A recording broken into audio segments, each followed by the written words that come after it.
오늘 우리가 읽은 사도행전 21장에는 이제 제3차 전도 여행을 마무리하고 예루살렘에 올라갈 준비를 하는 바울의 모습을 볼 수가 있습니다. 자, 세 차례의 기나긴 전도 여행, 바울과 함께 우리가 쭉 다녀보았습니다.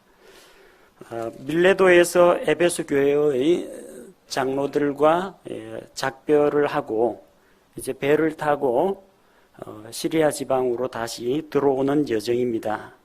자, 항해 코스가 나오죠. 배를 타고 고스, 여러분 지도에 코스라고 되어 있죠. 밀레도 앞쪽에 밀레도에서 고스로, 그 다음에 로데스로, 지도에 로도라고 나와 있죠. 섬과 섬 사이를, 섬과 육지 사이를 지금 지나고 있습니다. 그리고 바다라로 이동해서 거기서 페니키아로 가는 배를 탑니다. 이 페니키아라는 것은 이스라엘 북쪽에, 팔레스틴 지방 북쪽에 보면 두로와 시돈 지방이 있습니다. 그쪽으로 가는 배를 타고 이제 돌아가는 길입니다. 3절에 보니까 가는 길에 키프로스를 왼편에 두고 시리아로 항해했다. 배의 진행 방향에서 왼편에 키프로스가 있다고 했죠. 키프로스는 지도에 구브로라고 되어 있습니다. 자, 그래서 이것을 보면은 구브로 섬을 왼쪽에다 두려면 키프로스 섬, 구브로 섬 남쪽을 통해서 항해했다는 것을 알 수가 있죠. 바다라에서 두로까지 가는 여정입니다. 두로 지방은 지난번에도 말씀드렸듯이 무역 도시입니다. 무역으로 생계가 운영되는 그런 도시 국가입니다. 두로와 시돈 사람들은 일찍이 배를 통해서 항해수를 가지고 교역하고 장사하는 사람들입니다. 그래서 항구가 발달한 두로 쪽에 물건도 내리고 또 거기까지 바울 일행이 이제 여행을 한 겁니다. 두로에 와가지고 일주일간 머물게 되었습니다. 4절 말씀해 보니까 거기서 제자들을 만나. 우리가 복음이 전파되는 과정을 보면 예루살렘과 온 유대와 사마리아와 그리고 땅의 맨 끝까지 했는데, 사마리아에서 땅의 맨 끝까지 가는 여정을 보면 가이사랴 지방, 요빠 지방, 그리고 저 위쪽에 비록 성경에 자세히 언급은 안 됐지만 두로와 시돈 지방에도 복음이 전파되었고, 거기서 단순히 예수님을 믿을 뿐만 아니라 주님을 믿고 따르는 제자들이 있었다는 것을 알 수가 있습니다. 자, 그 제자들도 역시 바울 일행과 똑같이 성령님을 받은 자들입니다. 그래서 성령님을 통해서 그들은 바울이 예루살렘에 올라가면 어떤 일을 만나게 될 것이라는지 그것을 알고 있었다는 겁니다. 그래서 제자들이 성령님을 통해서 바울에게 그가 예루살렘에 올라가서는 안 된다라고 이야기를 했습니다. 올라가면은 결박과 고난이 기다리고 있기 때문입니다. 제자들 입장도 이해해 줘야 됩니다. 지금 온 세계를 다니면서 복음을 전하는 이 사도 바울이 한창 열심히 복음을 전해야 되는데, 복음 전하다가 예루살렘에서 유대인들 손에 붙잡혀가지고 죽게 돼버리면은 하나님의 왕국에서는 상당히 큰 손실입니다. 아직도 복음 전할 일이 많은데 벌써부터 이렇게 순교를 당하면 곤란하다고 판단했던 겁니다. 물론 성령님께서는 제자들에게 야 바울 못 가도록 붙잡아라 그런 식으로 명령을 내리지는 않았습니다. 바울이 예루살렘에 올라가면 어떤 일을 당하는지 그들에게 미리 보여주신 겁니다. 그래서 예루살렘에 올라가서는 안 된다라는 것은 하나님의 직접 계시는 아닙니다. 본문에 누가 이야기했는지 보십시오. 그들이 성령을 통해 바울에게 이야기했습니다. 누가 이야기했다고요? 그들이 이야기했습니다. 성령을 통해라는 것은 성령님을 통해서 앞으로 있게 될 일에 대한 계시를 받았기 때문에 성령님을 통해서 알게 된 사실을 근거로 해서 바울에게 충고하고 권면을 했던 겁니다. 만약 이게 제자들이 말한 게 아니라 성령님께서 제자들의 입을 통해서 말씀하셨다면 이거는 하나님의 명령입니다. 그러면 따라야 되겠죠. 자, 그러나 제자들이 성령님을 통해서 바울에게 권면했다면 이건 제자들의 권면입니다. 하나님께서 직접 올라가라, 올라가지 말라 명령하신 적은 없습니다. 다만 올라가게 될 경우 그가 동족들로부터, 유대인들로부터 어떠한 어려움을 겪게 될지 미리 알게 해주신 겁니다. 자, 그래서 나머지 선택은 누가 해요? 결정은 바울이 내려야 합니다. 예루살렘에 올라갈까? 올라가지 말까? 제자들이 받았던 계시를, 똑같은 계시를 바울도 받았습니다. 내가 예루살렘에 올라가면 결박과 고난이 기다리고 있다는 것을 바울 역시 알고 있었습니다. 자, 그러나 결박과 고난이 있는데 그러면 회피하고 가지 말 것인가? 아니면 그래도 갈 것인가? 결정은 누가 합니까? 바울 본인이 합니다.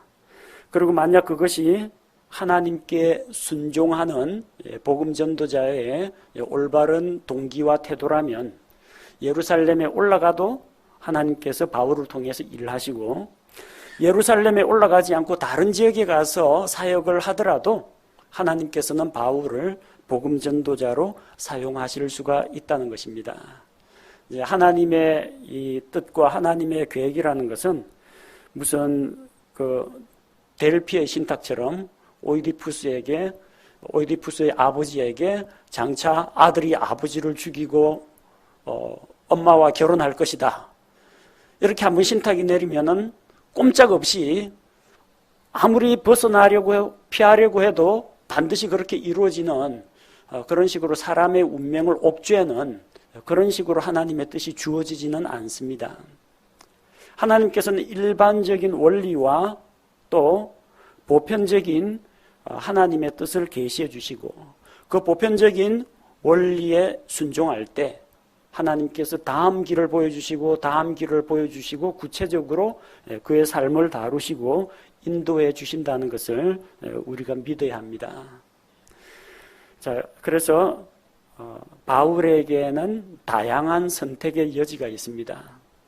예루살렘에 올라가서 고난받는 그런 루트가 하나 있고, 예루살렘은 피하고 다시 지중해 연안을 다니면서 복음을 전하는 그런 루트도 얼마든지 있을 수 있습니다. 뭐가 하나님의 뜻이냐? 그가 하나님께 순종하는 한, 그가 복음 전도자로 사는 한 다 하나님의 뜻입니다. 하나님의 뜻이라는 게 한 사람의 운명을 결정하는 꼼짝할 수 없게 만들어 놓은 어떤 고정되어 있는 프로그램은 아니라는 것을 우리가 기억해야 합니다. 여기 있던 두로에 있는 제자들만 그런 이야기를 한 건 아닙니다. 나중에 조금 이따 보겠지만 빌립의 딸들도 대언을 했고 아과부라는 대언자 역시 대언을 했습니다. 그러나 선택은 하나님께서 각 개인의 몫으로 남겨두신 겁니다. 자, 그런 권면의 말을 들었는데 바울 입장에서는 자기를 염려해 주는 사람들이 아마 고맙게 생각되었을 겁니다. 그러나 결정의 열쇠는 본인이 가지고 있습니다. 그래서 교제하는 그 기간을 다 보내고 바울 일행은 다시 길을 떠납니다. 자, 두로에 있는 형제들이 아내들과 자녀들과 함께 나와서 그 도시 바깥까지 전송해 주었습니다.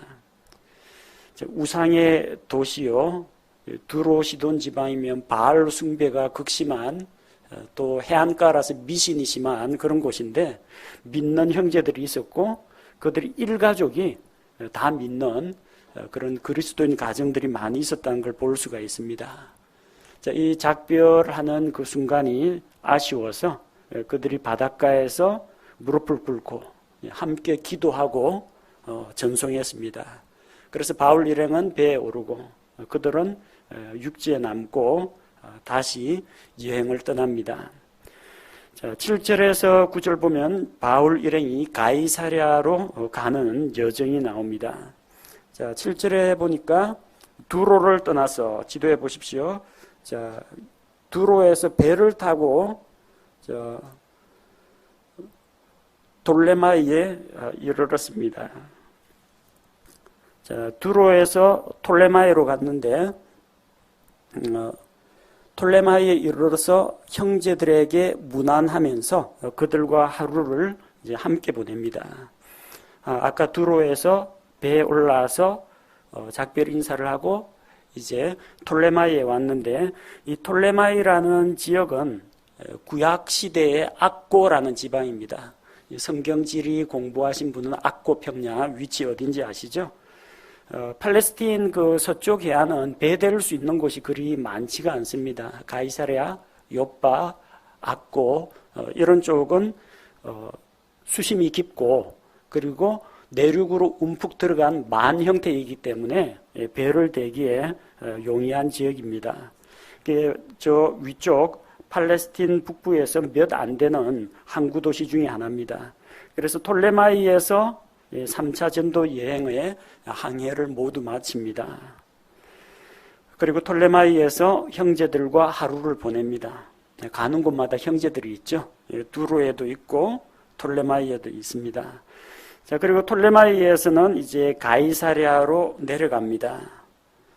자, 가이사랴에서는 빌립의 집에 들어가서 머물게 되는데, 그 빌립이 누군지 본문 8절에 기록되어 있죠. 자, 다음날 바울의 일행인 우리가 떠나서 가이사랴에 이르러 7사람 중에 하나인, 사도행전 6장에서 7사람을 집사로 세웠습니다. 그 7집사 가운데 하나입니다. 복음 전도자 빌립의 집에 들어가 그와 함께 머물렀다고 했습니다. 사도행전 6장에서는 분명히 예루살렘 교회에 있었는데 어떤 일이 있었어요? 예루살렘에 계속 있다가 사도행전 8장 1절에서 스데반의 순교로 인해서 일어난 핍박으로 인해 사도들을 제외하고는 거의 대부분 사람들이 뿔뿔이 다 흩어졌습니다. 일부는 유대 땅, 일부는 사마리아, 일부는 두로 시돈, 그리고 일부는 가이사랴, 요빠, 사론 이런 지역으로 다 뿔뿔이 흩어졌습니다. 빌립도 예루살렘에 살고 있는 게 아니라 가이사랴로 이주한 것을 볼 수가 있습니다. 복음 전도자 빌립이라고 했는데 7사람 중에 한 명 빌립이라고 했으니까 사도행전 6장에 나오는 그 7집사 중 한 명을 말합니다. 사마리아에서 복음을 전했죠. 그리고 에티오피아 내시에게 복음을 전했죠. 집사이면서 복음 전도자 역할을 맡았습니다. 자, 9절에 보니까 이 빌립이라는 사람에게 아직 시집 안 간 처녀 딸이 4명이 있었는데 그들이 대언을 했다고 했습니다. 성경 기록이 완성되기 전에는 하나님께서 사람들에게 직접 자신의 뜻을 계시해 주셨습니다. 그래서 하나님께서 주신 말씀을 사람에게 전달하는 것을 대언이라고 합니다. 보통 예언이라고도 이야기를 하는데 모든 대언이 다 예언인 것은 아닙니다. 하나님의 말씀을 전달하는 것을 대언, 대신해서 전달한다. 대언, 대변인입니다. 정당 대변인, 청와대 대변인처럼 정당의 입장이나 대통령의 입장을 대신 전달하는 대변인입니다. 근데 대언자를 가끔 이제 예언자라고 부를 때도 있습니다. 그 대언자가 한 말 가운데에서 너희는 회개하고 하나님께 돌아오라. 하나님께서 받아주신다. 이렇게 이야기할 땐 그냥 대언입니다. 근데 너희가 하나님께 불순종하면 장차 바빌론의 침략을 받아가지고 예루살렘이 회파될 것이다. 미래의 일을 이야기하죠. 대언 가운데 예언을 포함하는 부분도 있습니다. 그래서 대언 가운데에는 예언이 부분적으로 들어갈 때가 있지만 모든 대언이 다 예언이라고 말할 수는 없습니다. 자, 이 빌립의 딸 4명 역시 대언을 했습니다.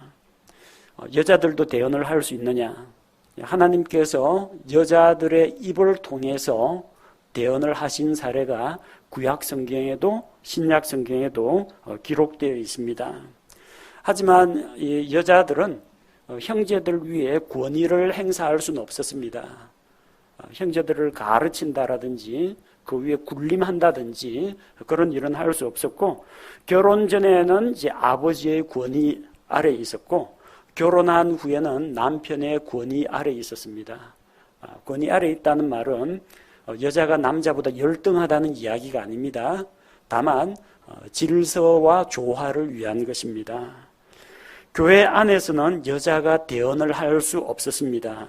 고린도전서 14장에 보면은 교회 안에 질서에 대해서 나옵니다. 하나님이 대언의 말씀을 여자들에게 주신 적도 있습니다. 그러나 교회 안에서 말하자면 회중 앞에서 강단에 서서 성도들 앞에서 대언을 하거나 아니면 형제들 위에 권위를 행사할 수는 없었다는 겁니다. 지금 이 상황은 교회는 아닙니다. 빌립의 집에서 마침 찾아온 손님인 바울과 그 일행에게 하나님의 말씀을 대언했다는 겁니다. 자, 그런데 그 대언의 내용이 구체적으로 무엇인지, 이 4명의 딸들이 뭐라고 대언했는지는 성경에 나와 있지 않습니다.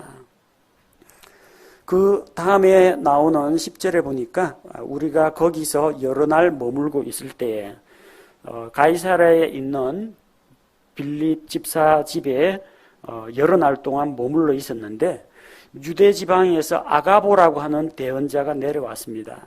그래서 아가보가 대언을 합니다. 11절에 그가 어떤 표적을 보여줬느냐면 바울에게서 띠를 취합니다. 아마 바울이 두르고 있던 아마 허리띠인 걸로 보입니다. 그 바울의 띠를 가지고 직접 자기가 보여주죠. 자기의 손발을 묶고 대언을 합니다. 성령님께서 이같이 말씀하시기를, 대언이죠. 성령께서 다음과 같이 말씀하셨다는 겁니다. 예루살렘에서 유대인들이 이 띠의 임자를 이같이 묶고 이방인들의 손에 넘겨줄 것이다. 자, 이것은 확실한 하나님의 말씀입니다. 구약 시대의 대언자들은 여호와께서 가라사대 주께서 이같이 이르시되, 그 다음에 나오는 말은 100% 하나님의 말씀입니다. 거짓 대언자가 아니라 하나님의 대언자가 주라는 이름, 여호와라는 이름을 걸고 대언할 때 하나님의 말씀을 정확하게 인용해서 이야기했습니다. 100% 순수한 하나님의 말씀입니다. 그래서 대언자 아가보가 이야기하는 것은 무엇입니까? 이 띠의 임자 누구예요? 바울이죠. 사도 바울이 예루살렘에 올라가면은 유대인들이 띠의 임자인 바울을 결박해서 이방인들에게, 로마 사람들에게 넘겨준다고 이야기했습니다. 그래서 올라가라는 이야기예요? 올라가지 말라는 이야기예요? 그런 말은 없습니다. 그가 대언한 내용은 어디까지냐? 바울이 예루살렘에 올라가면은 결박당한다. 그까지만 이야기했습니다. 올라가지 않으면요, 유대인들한테 붙잡힐 일도 없겠죠. 그런데 성령님께서도 바울에게 선택의 여지를 남겨두셨습니다. 예루살렘에 올라가라, 올라가지 말라, 어느 쪽으로도 말씀하시지 않았습니다. 올라가면은 결박과 고난이 기다리고 있다. 근데 결박과 고난을 받더라도 가야 되겠다. 그럼 가야 됩니다. 그럼 바울이 선택할 문제입니다. 성령님께서 우리에게 대신 결정을 내려주진 않습니다. 자, 어떤 사람은 하나님의 뜻을 기다린다면서 계속 물어봅니다. 아침에 식탁을 놓고 하나님 숟가락으로 뜰까요? 젓가락으로 뜰까요? 아무거나 떠도 됩니다. 그 밥 먹고 열심히 성경 말씀 읽고 하나님 사역하고 섬김의 일을 하면 되는 겁니다. 숟가락으로 밥 먹느냐 젓가락으로 밥 먹느냐 어느 쪽을 해도 성령님께서 야단치지 않습니다. 그것까지 물어볼 필요가 없어요.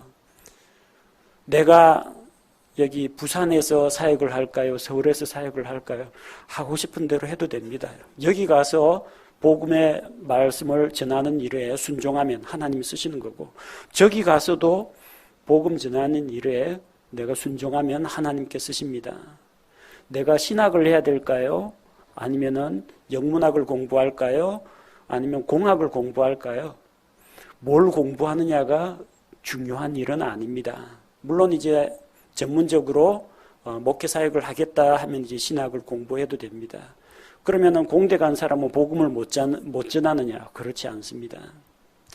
시장에서 장사하시는 분도, 병원에서 근무하시는 분도, 어떤 생활 현장에 있더라도 내가 하나님의 뜻에 순종하고자 하는 마음만 있다면, 온천하에 다니며 모든 창조물에게 복음을 전하라는 그 말씀에 순종할 준비만 되어 있다면, 그 말씀에 순종할 준비만 되어 있으면 하나님께서 쓰실 수가 있다는 겁니다. 자, 그래서 하나님의 뜻, 내가 무엇을 해야 할까요? 어디로 가야 할까요? 어느 학과로 진학을 할까요? 그게 중요한 게 아니라 하나님의 말씀에, 하나님의 명령에 순종할 준비가 되어 있느냐는 겁니다. 많은 사람들이 하나님의 뜻이 무엇인지는 궁금해하는데 실제 그 뜻에 순종할 각오는 안 돼 있는 경우가 많다는 겁니다. 자, 그래서 이제 바울은 이 선택을 해야 됩니다. 벌써 몇 번째 들었습니다.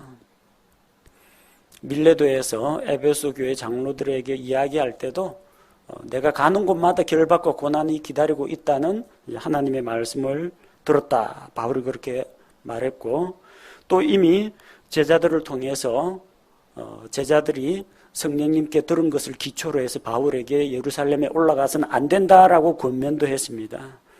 내용은 구체적으로 언급되어 있지 않지만 빌립의 딸들도 대언을 했습니다. 유대 지방에서 온 아가야 대언자도 대언을 했습니다. 이 결정은 바울의 몫입니다. 자, 12절에 보니까 우리가 이것들을 듣고, 바울만 들은 게 아니라 바울 전도단 일행이 다 들었습니다.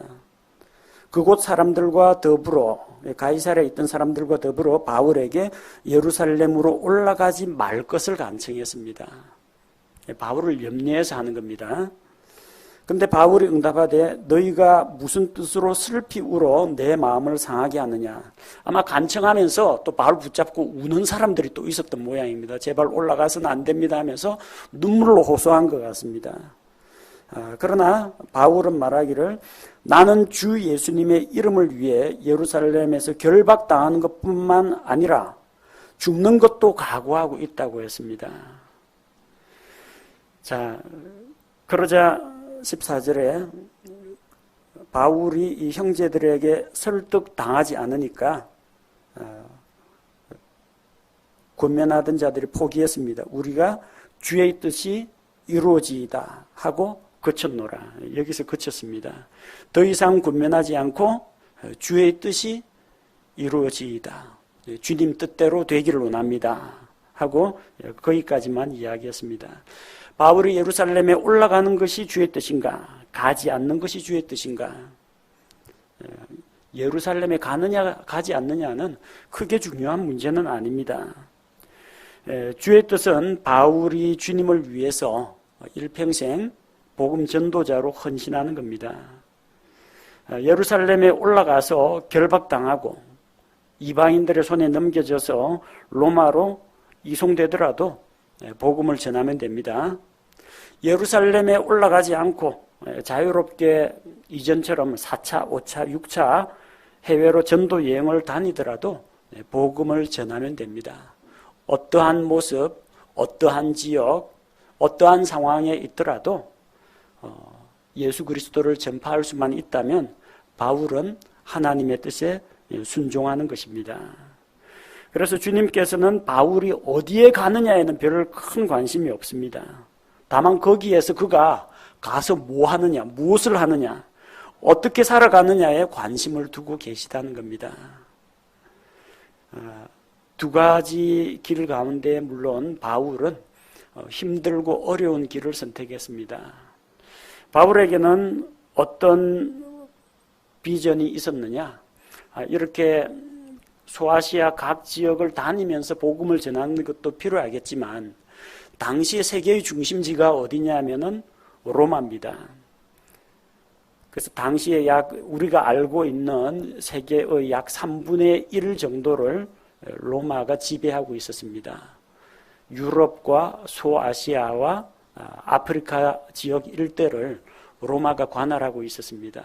모든 길은 로마로 통한다. 그런 말이 있을 정도로 로마의 발달한 그 도로망과 통신망과 또 행정력, 이게 뒷받침되고 있기 때문에 중심지인 로마에 들어가면은 전 세계로 복음이 확장될 것이라고 기대했던 겁니다.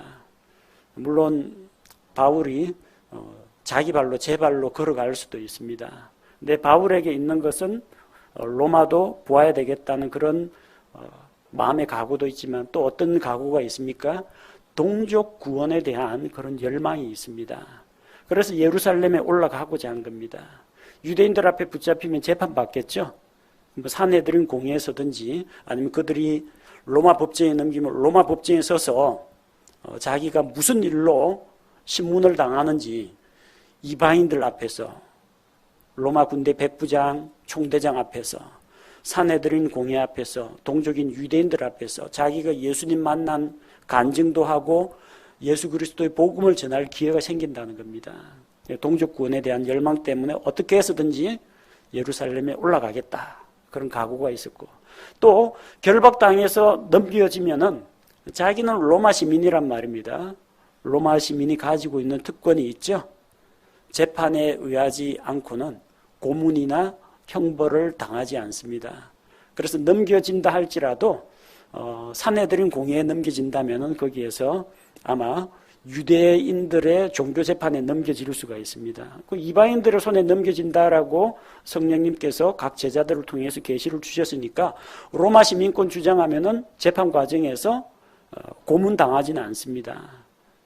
그리고 자기 입장을 이야기할 수가 있고 내가 카이사르 황제에게 상소한다. 그러면은 상급 법정에 가서 재판받을 권리가 있습니다. 황제 앞에서 재판받을 권리가 있습니다.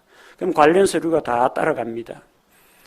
여행 경비 안 돼도 로마까지 안전하게 죄수로 실어다 줍니다.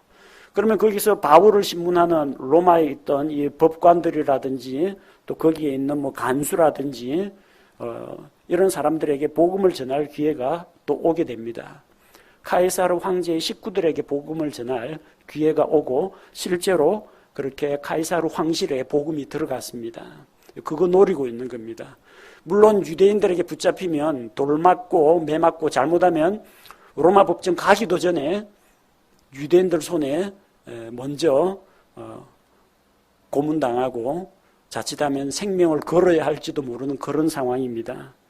그러나 바울은 하나님 앞에서 가지고 있는 자기의 그런 비전 그리고 이방인들의 손에 넘겨진다고 했으니까 최소한 유대인들에게 죽임은 당하지 않을 거라는 걸 알고 있었기 때문에 거기에서 승부수를 던진 겁니다. 그리고 하나님께서는 그가 예루살렘에 올라가니까 예루살렘에 올라가는 시나리오대로 그를 들어 사용하셨습니다. 자, 이렇게 3차 전도 여행을 마치고 두로에서 톨레마이로 또 가이사레로 이렇게 오면서 3차 전도 여행은 마무리되고 그 다음에는 예루살렘에 올라갔다가 붙잡혀가지고 로마로 호송되는 과정이 남습니다.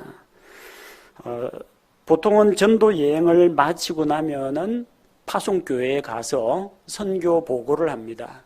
1차 전도 여행 때는 안디옥에 돌아가서 자기 사역에 대해서 보고를 했습니다. 2차 전도 여행 때에도 안디옥 교회로 돌아가서 하나님께서 어떤 놀라운 일을 하셨는지 간증을 하며 교제를 나눴습니다. 근데 3차 전도 여행을 마친 후에는 안디옥에는 들르지 않습니다. 여러분 지도에 보면 나오겠지만 가이사랴에서 바로 예루살렘으로 올라가고 예루살렘에서 붙잡혀서 가이사랴로 호송되고 가이사랴에서 또 배를 타고 로마로 가는 그 여정이 시작이 됩니다. 그래서 3차 전도 여행은 이제 오늘로서 다 마치게 되었습니다. 이제 예루살렘으로 올라가는 여정이 15절과 16절에 기록이 되어 있습니다. 자, 그 날들이 지난 뒤에 가이사랴에서 체류하는 그런 기간이 지나서 짐을 꾸려서 예루살렘으로 올라갑니다.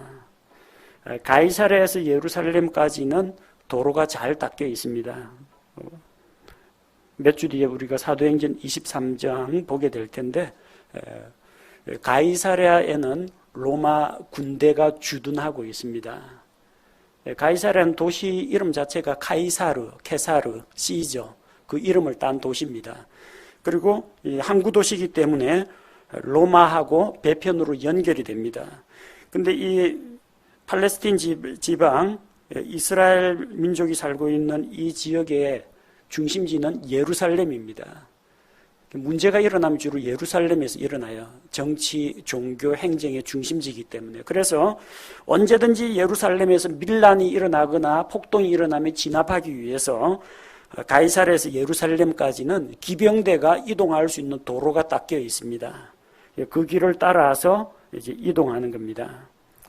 자, 16절에 보니까 가이사랴에 있는 제자들 중에 몇몇 사람들이 바울 일행을 따라가고, 또 키프로스 출신의 문하손이라고 하는 오래된 제자도 바울 일행을 따라가고 그들과 함께 이제 머물게 됩니다. 사도행전 1장 8절에서 주님께서 제자들에게 약속의 말씀을 주셨습니다.